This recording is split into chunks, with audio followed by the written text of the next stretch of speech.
রিয়াজ, সায়ক, দুজন একসাথে ঢুকালে আমি কি করে লোড নেব রে দোস্ত? আরে আমরা দুইজন আদর করে আস্তে আস্তে ঢুকাবো পাগলি।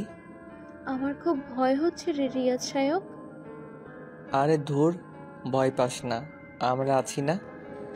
নিচের দুই বেস্ট ফ্রেন্ড রিয়াজ আর শায়কের সাথে এক বিছানায় রাত কাটাচ্ছে মুন্নি। শায়ক আর রিয়াজ পাল্লা দিয়ে মুন্নিকে আদর করে চলেছে। এই ঘটনার সূত্রপাত আরও কয়েকদিন আগে। শায়ক, রিয়াজ আর মুন্নি তিনজনই ক্লোজ ফ্রেন্ড। একদিন রিয়াজ আর শায়ক একটা গেমের কথা চিন্তা করে। এরপর সেই আইডিয়াটা মুন্নির সাথে শেয়ার করে। ওদের দুজনের গেমের কথা শুনে যেন আকাশ থেকে পড়ল মুন্নি। মাথায় হাত দিয়ে বলতে লাগলো, কি বলছিস কি এগুলো তোরা? তোদের দুটোকে একসাথে কি করে নেব আমি? তোরা কি আমাকে মেরে ফেলার প্ল্যান করছিস? আরে ধুর, এটাই তো গেম, কেউ কাউকে ফাঁকি দিতে পারবে না। যা হবে সবার চোখের সামনে হবে। আমার কিন্তু খুব ভয় করছে। আমরা তোর বেস্ট ফ্রেন্ড, কি মনে হয় আমরা এমন কিছু করবো যাতে তুই কষ্ট পাস?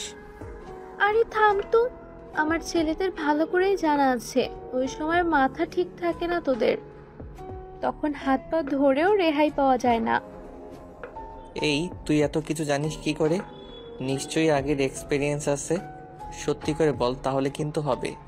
আমাদের সাথে এই গেম খেলতে হলে ভার্জিন হতে হবে। চাপ নিস না, আই এম ভার্জিন স্টিল নাও।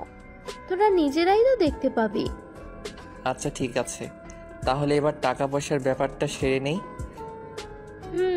এটা সব থেকে বেশি ইম্পর্ট্যান্ট। আমাদের ছেলে দুজন একসাথে শুরু করব তোর সাথে। যে বেশিক্ষণ সময় ধরে রাখতে পারবে সে এই গেমের উইনার। আর যে পারবে না তাকে নগদ 20,000 টাকা পে করতে হবে তোকে। কি বললি? মাত্র 20,000 টাকা? আমাকে কি তোরা রাস্তার মেয়ে পেয়েছিস? তোদের দুজনকে একসাথে সহ্য করতে হবে আমায়। জানি না আর কি কি বয়ে যাবে আমার উপর দিয়ে। সরি রে, এত কম টাকা দিয়ে হবে না। তাহলে কত দিতে হবে তুই বল? 50,000 হলে আমি এই গেম খেলতে রাজি, নয়তো না।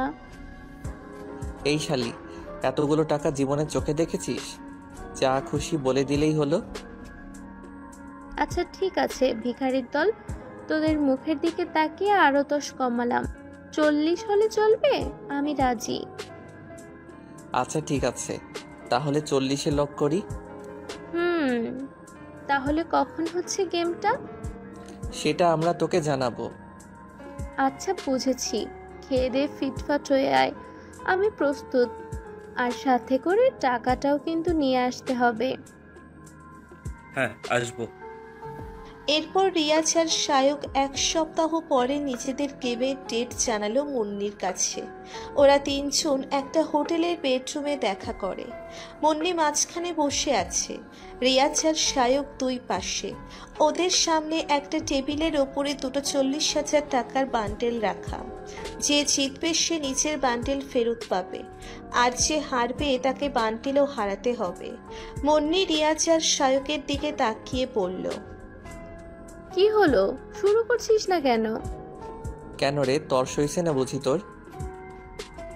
এত কথা না বলে যা করার তাড়াতাড়ি শুরু কর। এরপর দুজন দুপাশ থেকে মুন্নিকে আদর করা শুরু করলো। জীবনে প্রথমে কোনো পুরুষের ছোঁয়া পাচ্ছে মুন্নি, তাও একজন নয়, দুইজনে। রিয়াজ নিজের শার্টটা খুলে নিল।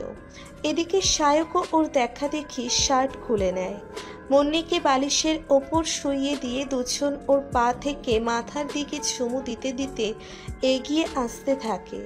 এরপর পুরোপুরি অনাবৃত করে নিল নিজেদেরকে। মুন্নিকেও বেশ যত্নের সাথে অনাবৃত করে দিল। রিয়াজ শায়ককে বলতে লাগলো, কি রে, আর কত? এবার চল আসল কাজ শুরু করি। আমার কিন্তু মাথা খারাপ হয়ে যাচ্ছে। আচ্ছা ঠিক আছে, আমি আগে শুরু করি, তুই ততক্ষণ ওয়েট কর। এইভাবে করলে হবে কি করে? দুজনকে একসাথে শুরু করতে হবে, এটাই গেমের নিয়ম। যে আগে স্টার্ট করবে নয়তো তার হেরে যাওয়ার চান্স 90%। মুন্নি ওদের দুজনের ফিসফিস কথা শুনে বেশ বিরক্ত হয়। এরপর ওদের দুজনকে উদ্দেশ্য করে বলতে লাগলো, কি এত কথা হচ্ছে দুজনের ভেতর? আমি তো সেটাই বুঝতে পারছি না। দোস্ত রেডি হ, আমরা এখন ভেতরে ঢুকবো। কে আগে ঢুকাবে আগে ডিসাইড কর। গেমের নিয়ম অনুযায়ী দুজনকে একসাথে করতে হবে। রিয়াজ আর সায়কের কথা শুনে মাথায় যেন আকাশ ভেঙে পড়ল মুন্নির। কি বলছিস এগুলো? এটা আবার হয় নাকি? আমি মরে যাব। প্লিজ এটা করিস না আমার সাথে। আমরা আদর করে করে ঢুকবো, কিছুই হবে না। একবার দিয়েই দেখ, একসাথে দুটো ভিন্ন জিনিসের স্বাদ, আলাদাই মজা পাবি। কি আর করার, আমি জানি তোরা তোদের পয়সা এভাবেই উসুল করবি। যা ভালো লাগে তাই কর, তবে সাবধানে। এরপর রিয়াজ আর সায়ক দুজনে মিলে মুন্নির কাছাকাছি যায়, ওর গভীরে প্রবেশ করার জন্য প্রস্তুত হলো। মুন্নি তখন বাধা দিয়ে উঠল ওদের। গাধা দুটো, তোদের কি আক্কেল হবে না জীবনেও? এরকম মুগুরের মতো দুটো জিনিস এভাবে নেব কি করে আমি? লোশন লুব্রিকেন্ট কিছু আনিসনি? না তো, কিছুই আনিনি। তাহলে কি হবে এখন? রিয়াজ অনাবৃত অবস্থায় মুন্নির মুখের কাছে এগিয়ে যায়। মুন্নি হেসে বলে উঠল, হাড়ে হাড়ে চেনা আছে তোদের দুটোকে। আমার সাথে শয়তানি? যা, ভ্যানিটি ব্যাগের ভেতরে আমি লুব্রিকেন্ট নিয়ে এসেছি, সেগুলো ইউজ করে নি ইচ্ছে মতো। দুজনেই নিরাশ হয়ে লুব্রিকেন্ট মেখে নিল। এরপর এগিয়ে আসে মুন্নির দিকে। মুন্নি নিজের শরীরের ভিতরে দুজন পুরুষের অস্তিত্ব অনুভব করতে পারছে। ওর শরীরটা যেন কেউ ছুরি দিয়ে ফালা করে দিচ্ছে এমন অনুভব হচ্ছে। এরপর শুরু হলো আসল গেম। রিয়াজ আর সায়ক মুন্নিকে সর্বশক্তি দিয়ে ভোগ করতে লাগলো। যত প্রকার যন্ত্রণা আছে মুন্নিকে দিচ্ছে ওরা, কারোর থামার কোনো নাম নেই। এদিকে মুন্নির শরীর ছেড়ে দিচ্ছে। একটু আগে যে সুখকর ছিল ওর কাছে সেগুলো এখন যন্ত্রণাদায়ক হয়ে উঠল। হাঁপাতে হাঁপাতে মুন্নি বলতে লাগলো, আর কতক্ষণ? তোরা কি খেয়ে এসেছিস দুজনে মিলে? বলবি আমায়। আমরা কি খেয়েছি না খেয়েছি সেটা জেনে তোর কিরে শালি, চুপচাপ শুয়ে থাক। এতগুলো টাকা কি এমনি এমনি দেবো তোকে? আমার দরকার নেই তোদের টাকার, এবার দয়া করে মুক্তি দে আমায়। 1 ঘন্টা হয়ে গেছে, তোদের আসলে আমার বন্ধু নোস। বন্ধু হলে এটা করতে পারতি না। এখন এগুলো বলে আমাদের মাথায় রাগ উঠিয়ে দিস না, ভালো হবে না কিন্তু একদম। মুন্নি মুখ বুঝে সবটা সহ্য করতে লাগলো। একটু পরে লক্ষ্য করলো বিছানার চাদর রক্তে ভেসে যাচ্ছে। রিয়াজ সায়ককে উদ্দেশ্য করে বলে, আমার সময় কম দোস্ত, তোর কি অবস্থা? আমারও সেম। রিয়াজ আর সায়ক দুজন কাটা মুরগির মতো ছটফট করতে করতে মুন্নির উপরে শুয়ে পড়ল। মুন্নির ভিতরে নিঃশ্বাস নেওয়ার মতো শক্তিটুকু অবশিষ্ট নেই। এরপর সায়ক আর রিয়াজ বিছানা থেকে উঠে বাথরুমের দিকে চলে যায়। ফ্রেশ হয়ে এসে নিজেদের জামা কাপড় পরে নিল। এরপর দুজনে মুন্নির পাশে বসে। মুন্নি বিছানার চাদরটা গায়ে জড়িয়ে বসে আছে। সায়ক মুন্নিকে বলতে লাগলো, চল বাথরুম থেকে ফ্রেশ হয়ে আয়, আমাদের যেতে হবে কিন্তু একটু পরে। চুপ থাক, আমার কি অবস্থা করে দিয়েছিস দুটোতে মিলে। কি করে যাব বাথরুমে? সরি রে, তোকে বোধহয় বেশি পেন দিয়ে ফেলেছি। আর নাটক করতে হবে না, সর এখান থেকে। মুন্নি খোঁড়াতে খোঁড়াতে বাথরুমের দিকে চলে গেল। এরপর ফিরে এসে ও নিজের ড্রেস চেঞ্জ করতে লাগলো। মুন্নি ওদের দুজনকে বলতে লাগলো, তো এখন কে উইনার হলো তোদের ভিতর থেকে, আর কে হেরে গেল? আমি তো কিছুই বুঝলাম না। আমরাও বুঝিনি কিছু। তাহলে কিভাবে কি হবে এখন? আমার মনে হয় আমরা দুজনই উইনার। দুজন উইনার হলে পেমেন্ট কে করবে? আমার সাথে একদম চালাকি করার চেষ্টা করবি না। চালাকি করছি না দোস্ত, আমরা দুজন জিতেছি ঠিক, আবার কেউ কাউকে হারাতেও পারেনি, এটাও কিন্তু ঠিক। তাই দুজনেই পেমেন্ট করতে হবে, দুজনকেই। এটা শুনে মুন্নি ভীষণ ইচ্ছে হয়। রিয়াজ আর সায়ক নিজেদের টাকাগুলো মুন্নিকে দিয়ে দেয়। টাকাগুলো পেয়ে নিজের শরীরের সমস্ত যন্ত্রণা দুঃখ কষ্ট যেন ভুলে গেল মুন্নি। ইচ্ছে করছে রিয়াজ আর সায়ককে দুটো চুমু খেতে। ওরা সত্যিই আসল বন্ধুত্বের পরিচয় দিয়েছে এটা করে। এর কিছুক্ষণ ওরা তিনজন হোটেল থেকে বেরিয়ে গেল। মুন্নিকে ওর বাসায় পৌঁছে দিয়ে সায়ক আর রিয়াজ ওদের বাসায় ফিরে যায়। এরপর আরও কিছুদিন কেটে গেল। টাকাগুলো পেয়ে মুন্নি বহাল তবিয়তেই আছে। ওর লাইফের সমস্ত ছোট ছোট আর্থিক সমস্যা দূর হলো। একদিন হঠাৎ করে মুন্নির ফোনে কেউ একটা ভিডিও পাঠায়। ভিডিওটা অন করতেই মুন্নি চমকে উঠল। মুহূর্তেই ওর মাথায় যেন বজ্রপাত হলো। ওদের সেদিনের অন্তরঙ্গ দৃশ্যের ভিডিও। একটু পরে সেই নম্বর থেকে একটা মেসেজ আসে। কেমন হলো ভিডিওটা? আশা করি খুব পছন্দ হয়েছে। তোমার পছন্দ হয়েছে তো? অবশ্যই কিন্তু জানাবে। মুন্নি আর দেরি না করে সায়কের কাছে একটা কল করলো। এরপর সায়ককে বলতে থাকে, সায়ক, কোথায় তুই? রিয়াজ কোথায়? আছে আমার পাশেই। কেন, কি হয়েছে? আমি দেখা করতে চাই তোদের সাথে। সেদিনে দেখা হলো আমাদের, আবার কি হলো? রিয়াজের শরীরটাও খুব একটা ভালো নেই। শরীর ভালো নেই তো কি হয়েছে? এখনো মরে তো যায়নি। তুই ওকে নিয়ে আজ বিকেলে চলে আসবি। আমার কথা আছে তোদের সাথে। এই বলে মুন্নি কলটা কেটে দিল। দুশ্চিন্তার পাহাড় ভেঙে পড়ল ওর ওপরে।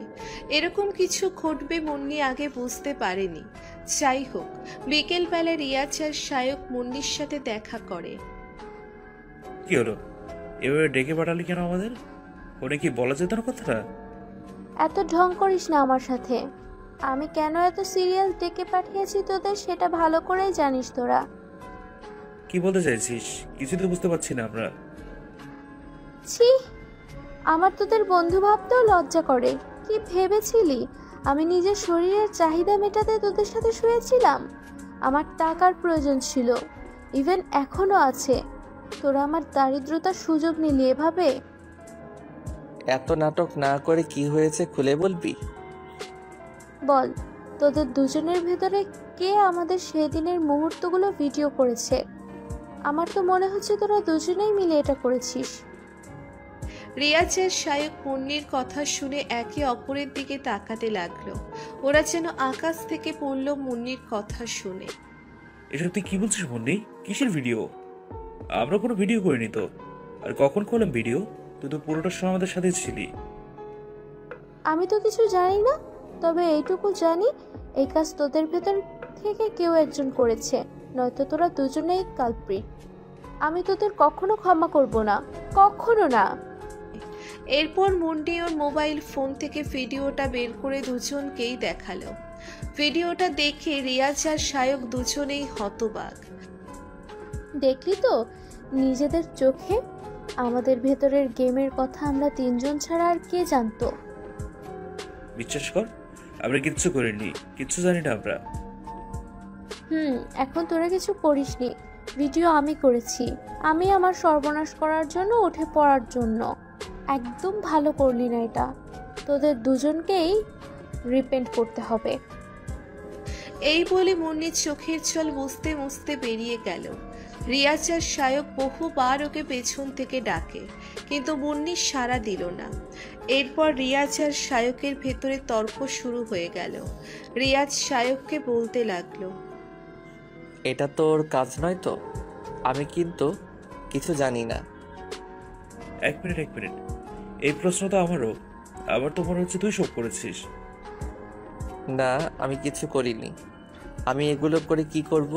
কি লাভ আমার? তোর লাভ না থেকে থাকলে আমার কি লাভ? দেখ সায়ক, এখনো সময় আছে, বল তুই কিছু করিসনি তো? আমার কাছে বল। মুন্নিকে কিছু বলবো না আমি। একদম আমাকে ভিলেন বানানোর চেষ্টা করবি না। আমি কিচ্ছু করিনি, কিছু জানি না আমি। মুন্নি আমাদের বেস্ট ফ্রেন্ড, ওর সাথে আমরা এক বিছানা রাত কাটিয়েছি, সেটা ওর ইচ্ছেতেই। তাই বলে আমি ওর সাথে এসব করার কথা চিন্তাও করতে পারি না। তো তোর কি মনে হয় আমি এসব চিন্তা করতে পারি? নিজেকে কি ভাবিস তুই? আমি সেটা কখন বললাম? এভাবে খানিকক্ষণ তর্ক বিতর্কের পরে রিয়াজ আর সায়ক চলে গেল। মুন্নি ডাক্তারের চেম্বারে বসে আছে। ডাক্তার তার চেয়ারে বসে রিপোর্টগুলো চেক করছে। মুন্নি ডাক্তারকে জিজ্ঞেস করে, কি হয়েছে ডাক্তার আমার? সিরিয়াস কিছু? না, সেরকম কিছু না। আপনি মা হতে চলেছেন, এখন থেকে একটু সাবধানে থাকবেন। ডাক্তারের কথা শুনে মুন্নি চমকে উঠল। পেছনে ফিরে দেখে রিয়াজ আর সায়ক দাঁড়িয়ে আছে ওর পেছনে। মুন্নি এগিয়ে যায় ওদের দিকে। কি হলো, তোরা চুপ করে আছিস কেন? বল, এই বাচ্চাটা কার? কে এই বাচ্চার দায়িত্ব নেবে? আমি বাচ্চা হবার মতো কিছু করিনি তোর সাথে, আমি জানি না। তাহলে সায়ক, এই বাচ্চাটা তোর নিশ্চয়ই? না, আমিও কিছু জানি না। আমি তোর সাথে এমন কিছু করিনি যার জন্য এটা হতে পারে। তোরা দুজনেই কিছু করিসনি, তাহলে এই বাচ্চাটা এলো কোথা থেকে? সেটা আমরা কি জানি? তুই কার সাথে নষ্টামি করেছিস সেটা ভালো করে জানিস। এখন আমাদের ঘরে দোষ চাপিয়ে দিচ্ছিস কেন? তোরা যতই অস্বীকার করিস না কেন, আমি ভালো করেই জানি এই বাচ্চাটা তোদের দুজনের ভিতরে কারোর। একদম মিথ্যা বলবি না। ইতিমধ্যেই হাসপাতালের সমস্ত ডাক্তার, পেশেন্ট, নার্স সবাই এসে উপস্থিত হলো। সবাই ছিছি করতে লাগলো মুন্নিকে দেখে। ছি ছি, এই কেমন মেয়ে যে কিনা দুজন পুরুষের সাথে সম্পর্ক করে, তাও নিজের বন্ধুদের সাথে। এখন কার বাচ্চা পেটে ধরেছে সেটাই বুঝতে পারছে না। এমন নোংরা মেয়ের উপর গজব পড়া মুন্নি নিচের কান দুটো চেপে ধরল। সবার কথাগুলো বুলেটের মতো এসে ওর কানে বিঁধছিল। অবশেষে ও উপায় না পেয়ে দৌড় লাগালো। দৌড়তে দৌড়তে হাসপাতালের ছাদ অব্দি পৌঁছলো। রিয়াজ আর সায়ক ওকে পেছন থেকে ডাকতে লাগলো। মুন্নি প্লিজ দাঁড়িয়ে যা। এসব কি করছিস মুন্নি? আমাদের কথা শোন প্লিজ। মুন্নির কারোর কথাই ভ্রুক্ষেপ করলো না। চোখ বুজে ছাদের ওপর থেকে লাফ দিল। অমনি ঘুম ভেঙে যায় মুন্নির। ধরপড় করে বিছানার ওপরে উঠে বসলো ওর সারা শরীর ঘেমে যাচ্ছে। ভয় আর আতঙ্ক ঘিরে ধরেছে মুন্নিকে। এমন ভয়ঙ্কর স্বপ্ন আগে কখনো দেখেনি মুন্নি। পাশে থাকা ওর ছোট বোনেরও ঘুম ভেঙে যায়। কি হলো আপু, উঠে পড়লি কেন? আর তুই খামছিস কেন? কি হয়েছে রে? না কিছু না, তুই ঘুমা। নিশ্চয় কোনো বাজে স্বপ্ন দেখেছিস। পানি এনে দেব? দিবি? আচ্ছা এনে দে। মুন্নির ছোট বোন এক গ্লাস পানি এনে ওর কাছে দিল। মুন্নি এক ঢোকে গ্লাসটা সাবার করে দেয়। পরের দিন সকালবেলা একটা ফোন কলে ঘুম ভাঙে মুন্নির। কলটা রিসিভ করতে ওপাশ থেকে ওর এক বন্ধু বলে ওঠে, মুন্নি, অনলাইনে কি দেখছিস এসব? কি দেখেছিস? তুই জানিস না কিছুই, তা জানবে কি করে? অনলাইনে গিয়ে দেখ, তুই তো ভাইরাল হয়ে গিয়েছিস পুরো, আর তার সাথে রিয়াজও। এক অজানা ভয়ের আশঙ্কায় মুন্নির বুকটা কেঁপে উঠল। অনলাইনে ঢুকেই দেখতে পায় ওর আর রিয়াজ সায়কের অন্তরঙ্গ মুহূর্তের দৃশ্য। সবাই ছবিগুলো নিয়ে ট্রল করছে, মিম বানাচ্ছে। সমস্ত পেজ আর গ্রুপ ওদের ছবিগুলোতে ভরে যাচ্ছে। তবে একটা বিষয় লক্ষ্য করলো মুন্নি, আর সেটা হলো সায়কের কোনো ছবি নেই কোথাও। যেগুলো ছিল সবকটাতে ওর মুখ ঢাকা। তার মানে এই কাজ সায়ক করেছে, সেটা স্পষ্ট হয়ে গিয়েছে মুন্নির কাছে। একটা বোরখা পরে তাড়াতাড়ি বাসা থেকে বেরিয়ে পড়ল মুন্নি, নয়তো পথে ঘাটে মানুষ চিনে ফেললে নিশ্চিত গন্ডগোল বাঁধাবে। এদিকে রিয়াজ আর সায়কের বাসায়। রিয়াজ সায়ককে একটা ধাক্কা মেরে মেঝের ওপরে ফেলে দেয়। এরপর ওর বুকের উপরে বসে ওর গালে সজোরে চড় বসাতে লাগলো। এক পর্যায়ে নিজের হাতের তালু লাল করে ফেলল রিয়াজ। শালা, বন্ধু হয়ে এভাবে পেছন থেকে ছুরি মারলি? বল কেন করলি এসব? আমি না হয় ছেলে মানুষ, দুদিন পরে মানুষ আমার কথা ভুলে যাবে, কিন্তু মুন্নির কি হবে? মুন্নি না তোর বন্ধু? কি করে ওর সাথে এটা করলি? তোকে তো আজ মেরেই ফেলবো আমি। ভাই বিশ্বাস কর, আমি কিচ্ছু করিনি। মুন্নি আমার বন্ধু, আর তুই তুই তো ভাইয়ের মতো আমার। আমি তোদের সাথে এসব কেন করতে যাব? শালা, আর কত মিথ্যা বলবি? ভাইরাল হওয়া একটা ছবিতেও তোর ফেস দেখা যাচ্ছে না, অথচ আমাকে খুব ভালো করেই দেখা যাচ্ছে। তারপরেও নাটক করছিস? কি ভেবেছিস আমি ফিডার খাই? এই বলে রিয়াজ শায়কের বুকের ওপর থেকে উঠে গেল। এরপর ওর বুকটা নিচের পা দিয়ে চেপে ধরল, তারপর সর্বশক্তি দিয়ে পিষতে শুরু করে। এদিকে শায়ক যন্ত্রণায় কাতরাচ্ছে। ভাই আমি শ্বাস নিতে পারছি না, প্লিজ ছেড়ে দে আমায়। আমি সব বলছি তোকে, সব বলছি। এই তো পথে এসেছিস, এবার বল। যদি আবারও মিথ্যে বলেছিস তোকে মেরেই ফেলবো আজ আমি। ওই ভিডিও আমি করিনি, হোটেলের একজন স্টাফ করেছে। আগে থেকেই ক্যামেরা রেকর্ড ছিল রুমে। ওর পরিবর্তে আমি অনেক টাকা দেয়, তবে আমি শর্ত দিয়েছিলাম ও যেন আমাদের ছেলেদের কারো পিক রিভিল না করে। তোর কি কারণে করলো রিভিল করে বুঝতে পারছি না। রিয়াজ শায়কের কথা শুনে হতবাক হয়ে গেল। কিছুক্ষণ হাঁ করে তাকিয়ে রইল ওর দিকে। এরপর শায়কের চুলগুলো ধরে দেওয়ালের সাথে সজোরে ধাক্কা মারল। মুহূর্তেই ওর মাথা ফেটে রক্ত বের হতে থাকে। রিয়াজ পেছন থেকে বলতে থাকে, তোর মনের ভেতরে এত কুটিলতা, আমি এতদিন তোর সাথে থেকেও চিনতে পারলাম না তোকে। একবার মুন্নির কথা ভাবলি না? এবার মুন্নি উল্টাপাল্টা কিছু করে ফেললে তার দায়ভার কে নেবে বল? নিজেকে কি করে ক্ষমা করবি? শায়কের রিয়াজের প্রশ্নের উত্তর দেওয়ার কোনো শক্তি নেই। রাগবশত রিয়াজ একের পর এক আঘাত করতে থাকে শায়ককে। কিছুক্ষণ পরে শায়কের লাশটা মেঝেতে ঢলে পড়ল। ঠিক তখন মুন্নি ঘরের ভিতরে ঢুকে পড়ল। এই দৃশ্য দেখে চিৎকার দিয়ে উঠল ও। রিয়াজ, এটা কি করলি তুই? শায়ককে মেরে ফেললি এভাবে? ও যা করেছে ওর এই শাস্তিটাই পাওয়া উচিত ছিল।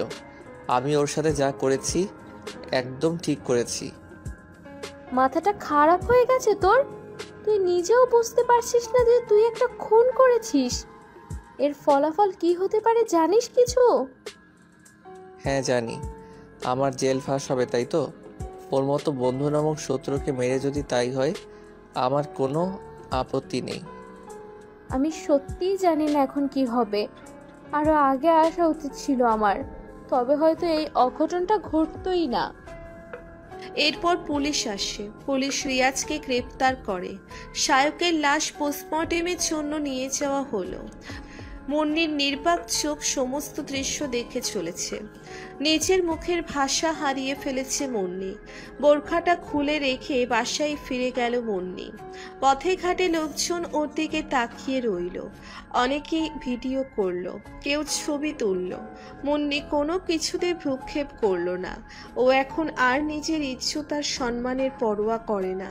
ও ভালো করেই জানে জীবনের বাকি দিনগুলো এই কলঙ্ক নিয়ে বাঁচতে হবে ওকে, আর এটাই হবে ওর পাপের শাস্তি। নিজেকে শেষ করে দিয়ে মুন্নি কিছুতেই এই শাস্তি থেকে নিস্তার পেতে চায় না।